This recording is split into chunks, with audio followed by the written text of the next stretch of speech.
Assalamualaikum warahmatullahi wabarakatuh. Di sini saya akan memaparkan pengertian industri 4.0. Istilah industri 4.0 lahir ide revolusi industri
Oke, melanjutkan pembahasan yang kedua, yaitu tentang bagaimana isu-isu pendidikan di era industri 4.0. Saat ini dunia telah memasuki era revolusi industri generasi 4.0 yang ditandai dengan meningkatnya konektivitas, interaksi serta perkembangan sistem digital, kecerdasan artifisial dan virtual. Dengan semakin konvergennya batas antara manusia, mesin dan sumber daya lainnya, teknologi informasi dan komunikasi tentu berimbas pula pada berbagai sektor kehidupan. Di sini ada beberapa poin yang kemudian menjadi penting bagaimana isu-isu yang mencuat terkait dengan pendidikan itu sendiri.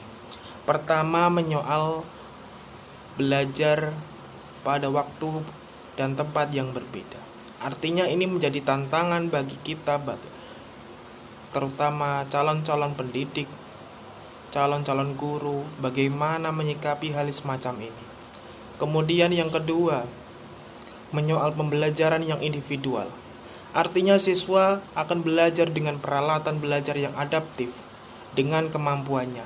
Ini menunjukkan bahwa siswa pada level yang lebih tinggi ditantang dengan tugas dan pertanyaan yang lebih sulit. Ketika setelah melewati derajat kompetensi tertentu, siswa mengalami kesulitan dengan mata pelajaran akan mendapatkan kesempatan untuk berlatih lebih banyak sampai mereka mencapai tingkat yang diperlukan. Siswa yang diperkuat secara positif selama proses belajar individu mereka ini dapat menghasilkan pengalaman belajar yang positif dan akan mengurangi jumlah siswa yang kehilangan kepercayaan tentang kemampuan akademik mereka. Kemudian yang selanjutnya, yang ketiga, yaitu siswa memiliki pilihan dalam menentukan bagaimana mereka belajar. Artinya ini menjadi tantangan kita bersama bahwa meskipun setiap mata pelajaran yang diajarkan bertujuan untuk tujuan yang sama, tapi bagaimana cara menuju tujuan itu dapat tercapai dengan cara yang variatif. Bagaimana siswa nanti dapat menuju tujuan itu yang secara tidak langsung diajarkan oleh gurunya masing-masing. Kemudian yang keempat, terkait dengan bagaimana pembelajaran berbasis proyek. Artinya siswa saat ini harus sudah dapat beradaptasi dengan bagaimana pembelajaran berbasis proyek. Demikian juga dalam hal bekerja. Ini menunjukkan bahwa siswa harus belajar bagaimana menerapkan keterampilan mereka dalam jangka pendek ke berbagai situasi. Siswa sudah harus berkenalan dengan pembelajaran berbasis proyek di sekolah menengah. Inilah saatnya Keterampilan berorganisasi, kolaborasi, dan manajemen waktu diajarkan kepada peserta didik untuk kemudian dapat digunakan sebagai setiap siswa dalam karir akademik mereka selanjutnya. Kemudian yang kelima yaitu tentang pengalaman lapangan. Artinya ini menjadi tantangan juga bagi sistem pendidikan yang ada terutama di Indonesia. Kemajuan teknologi memungkinkan bagaimana pembelajaran domain tertentu secara efektif sehingga memberi lebih banyak ruang untuk memperoleh keterampilan yang melibatkan pengetahuan siswa dan interaksi tatap muka. Kemudian yang keenam terkait dengan interpretasi data. Perkembangan teknologi komputer dan pada akhirnya mengambil alih tugas-tugas analisis yang dilakukan secara manual atau matematik. Dan segera menangani setiap analisis statistik, mendeskripsikan dan menganalisis data serta memprediksi tren masa depan. Oleh karena itu, interpretasi siswa terhadap data ini akan menjadi bagian yang jauh lebih penting dari kurikulum masa depan. Siswa dituntut memiliki kecakapan untuk menerapkan pengetahuan teoritis ke angka-angka dan menggunakan keterampilan mereka untuk membuat kesimpulan berdasarkan logika dan tren data. Itu juga merupakan poin penting yang menjadi isu-isu pendidikan era 4.0. Kemudian yang selanjutnya yang ketujuh tentang bagaimana penilaian beragam. Mengukur kemampuan siswa melalui teknik penilaian konvensional seperti tanya jawab akan menjadi tidak relevan atau tidak cukup. Penilaian harus berubah. Pengetahuan faktual siswa dapat dinilai selama proses pembelajaran dan penerapan pengetahuan dapat diuji saat siswa mengerjakan proyek mereka di lapangan. Kemudian yang kedelapan terkait dengan keterlibatan siswa. Ini juga menjadi penting bahwa ketika saat-saat seperti ini keterlibatan siswa dalam menentukan materi pembelajaran atau kurikulum menjadi sangat penting. Pendapat siswa terkait dengan pembelajaran harus dipertimbangkan dalam mendesain dan memperbarui kurikulum. Kemudian yang terakhir terkait dengan mentoring, pendampingan. Bagaimana nantinya guru dapat memberikan pendampingan dan juga bimbingan kepada peserta didik menjadi sangat penting untuk kemudian membangun kemandirian belajar bagi siswa. Itulah kemudian pembahasan terkait dengan bagaimana isu-isu yang terjadi di era 4.0 ini, melihat bagaimana wacana-wacana terkait dengan sistem-sistem pendidikan yang pada kesempatan ataupun era kali ini kita harus mau tidak mau harus secara virtual.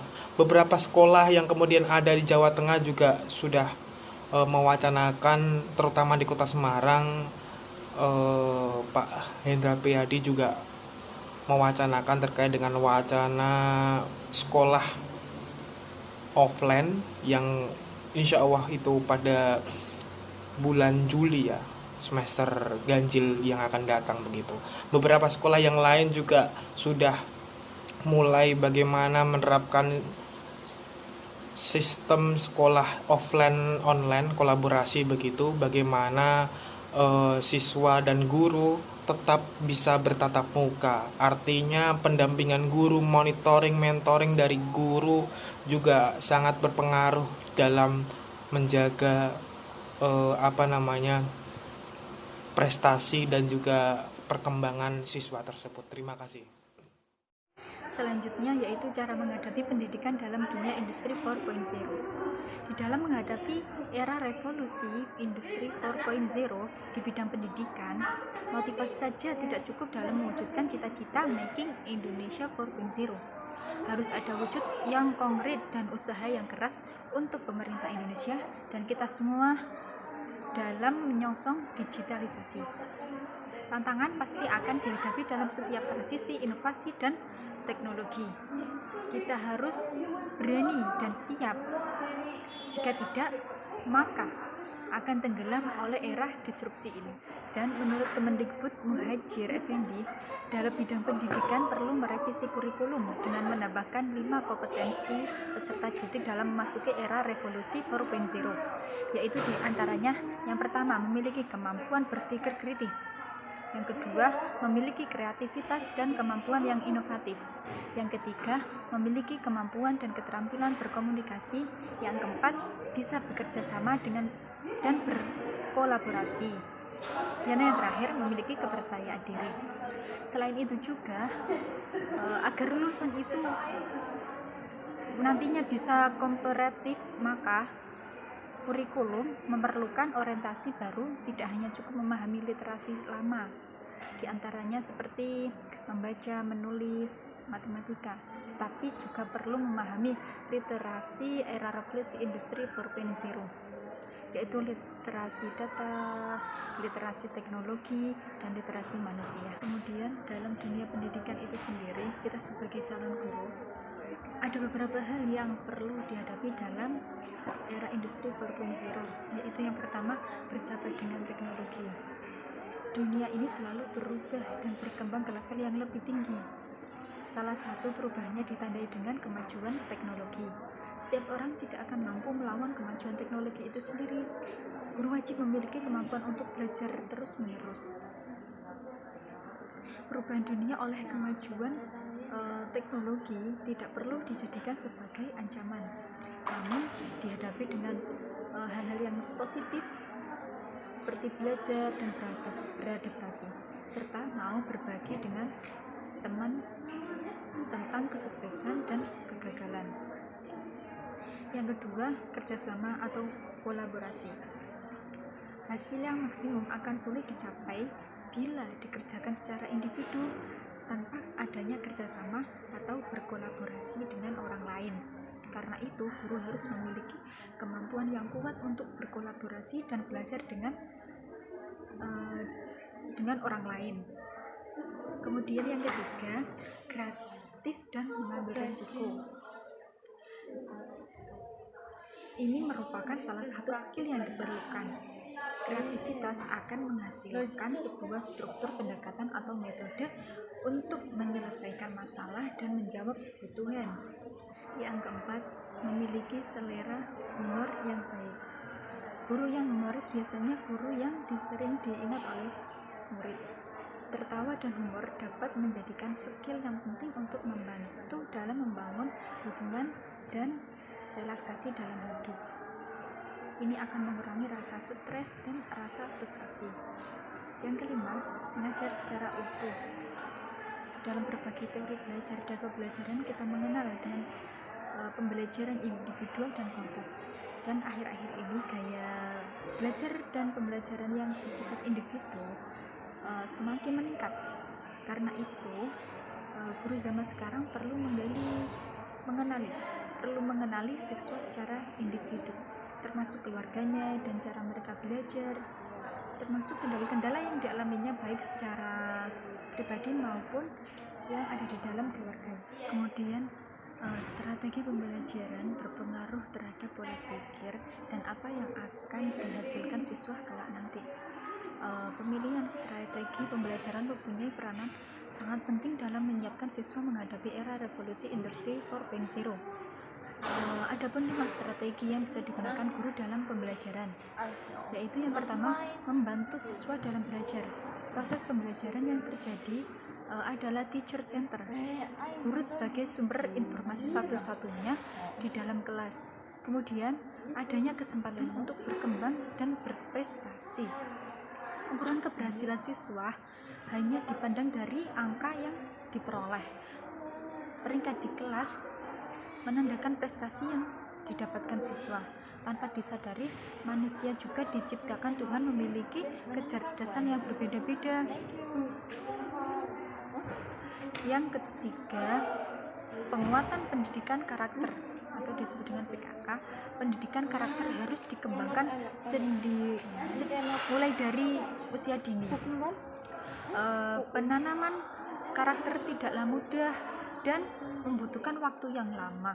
Penguatan pendidikan karakter itu merupakan kelanjutan dan revitalisasi dari pendidikan karakter dari tahun 2010. PKK dinilai penting dan dikembangkan di dalam dunia pendidikan. Kemudian, melek teknologi. era revolusi industri 4.0 ini menuntut sebagai besar orang memahami akan arti pentingnya teknologi yang ada memberikan banyak pengaruh yang baik dalam kehidupan. Kemudian menjadikan guru efektif. Guru efektif adalah guru yang selalu berpikir bagaimana cara menjadi lebih baik. Dan guru efektif bukan hanya mengetahui pelajaran, namun bagaimana guru itu mampu menyampaikan kepada siswa dengan baik. Dengan cara berpikir, guru mau menjadi yang lebih baik.